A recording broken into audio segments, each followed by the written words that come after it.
Hey there, Glads fans. Welcome back into GladsTV. I'm Chris Treft. It's been a while, but we're back. The 2016-17 season is about to begin. Training camp day number 1 is where it all starts, and it's just concluded a little bit ago. I'm here with head coach of the Atlanta Gladiators, Coach Brandt. So, Andy, it was a long summer. How did everything go for you aside from the hockey part? It was good. It was, like you said, it was too long. So, but it was nice for us to get back up to Wisconsin and see some family and friends on a couple of occasions. But camp day 1 is here, and we're excited to be on the ice. We're excited to have the guys back. So talk about, for the fans that might not know or understand what you do, what does your job entail in the summer to put this team together, build it, and get ready for the season? Well, there's a couple of different things. From a managerial perspective, there's obviously updating rosters and the protected lists and the qualifying lists that come out. So we do that, and then on top of that, it's a lot of talking to agents and players and getting to know guys and kind of seeing who's out there, who's interested in coming to the ECHL, who's interested in the American League, and then sometimes guys that were here last year are interested in going over to Europe. So we talk to those guys and talk about the options. So in the summertime, there's a lot of desk work, a lot of phone calls, a lot of time spent on the phone. So it makes camp day 1 even more exciting to be able to get on the ice and kind of push that stuff aside for a little bit. So speaking of day 1 of training camp, how did it go? Went good. I thought the pace was good. Early on, the passes were a little off, to be expected, right? A lot of guys traveled in. Some of them haven't skated in a couple of days. Some of them spent 2 or 3 days in the car. But I thought our pace and our energy and our compete level was great, and that's what we expected out of day 1. So last season, the team showed drastic improvements in the standings. Had a winning season. Fell just short of the playoffs after a really good start. So what can you take from last season? What were the positives? What were the negatives? And what can you learn going forward as now being a second-year head coach? Well, I think for us, part of the process last year, we got off to a pretty good start before Christmas there. We ran into some injury troubles. It's not an excuse. It's a reality. And then we could never really recover. We struggled to score some goals. But for me personally, behind the bench, one thing that I'm going to take away from last year is making sure I'm controlling my emotions behind the bench, because players do feed off it. At times I can be a pretty intense guy. I get wrapped up in things a little bit. So just making sure that I'm a bit calmer this year, a little bit more poised behind the bench, and I think that'll carry over into our players.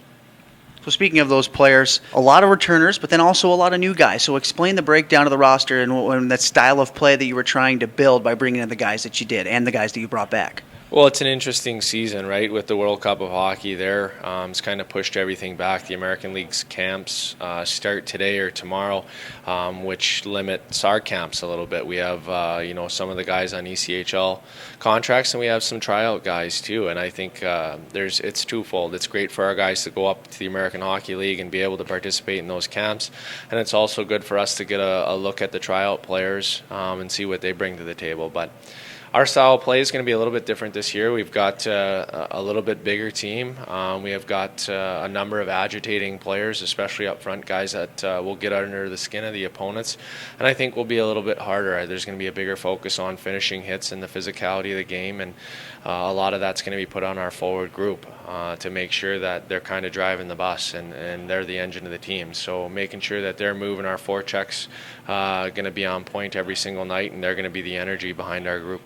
How important is it to bring back a guy like Derek Nesbitt, the captain once again for the Atlanta Gladiators? How huge is that to have a guy in the lineup once again with so much experience and talent?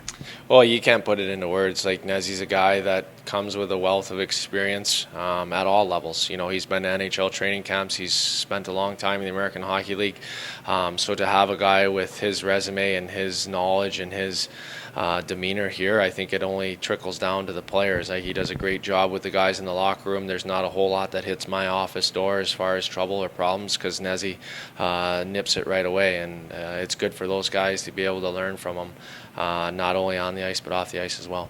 Also have a new staff member, a guy that actually played with Derek Nesbitt back in the day in the American Hockey League, Nathan Oystrick. He comes in with NHL experience.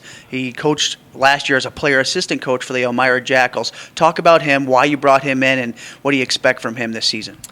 Well, it kind of drug out the fact that Mike went to Europe. He's in the DEL in Nuremberg, and a great opportunity for him, and that opened the door for somebody to come in. And we sorted through a lot of different names, but Nathan was one of the first guys to put in his resume. Obviously, he does have the relationship with Nezzy, which had a little inside information and knew the job was going to open up after we found out Mike was leaving. But we sorted through over 80 resumes, and it was a long process and one that we took very serious. And with Nathan, number one, first and foremost, he's a great guy on and off the ice, and he's well respected, and I think that'll carry a lot of weight. And then again, you look at his resume and what he brings to the table, a guy that's played in the NHL, a guy that's played in the American League, overseas in Russia. So what he brings to our D-Corps is extremely valuable, the knowledge and what he can teach him, the small details. Even on the way over after practice, he was talking about stick placement on our D and how we need to get better at some of those small details. And I look forward to watching him work with our young defensemen, and I look forward to watching and seeing what he does with our power play as well. So we talked about it a little bit earlier. The team made unbelievable improvements from the season prior. In your first full season as a head coach for the Atlanta Gladiators, so you showed improvement, but you still got a little bit of work to do. What are the goals for this season, and what do you plan to accomplish this year? Well, we got a lot of work left to do. Obviously, last year it was a disappointing end to a season, and we fell short. So our goals for this year, I mean, at the end of the day, the answer is a Kelly Cup, but we have to remember that it's a process to get there, and it's not a sprint. So there's a lot of things that go into getting to that point. First and foremost, we got to get off to a good start. We have to make sure that we're playing diligent and detailed every single night. And then from there, we got to make sure we're playing our best hockey towards the end of the season, and that'll carry us into the playoffs. So getting into the playoffs is extremely important in this league.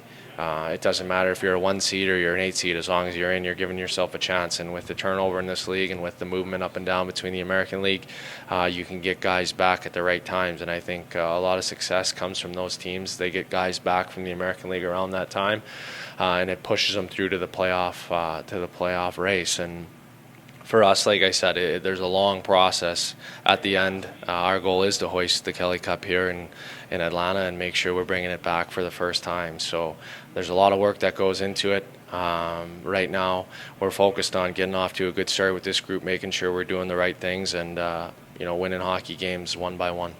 Awesome, Coach. It was great to talk to you again. Hockey season's back, and thank you for your time. Thank you. He's head coach of the Atlanta Gladiators, Andy Brandt. I'm Chris Treft, and this was our coverage of training camp day number 1. We'll have continuing coverage of training camp, so stay tuned right here on GladsTV.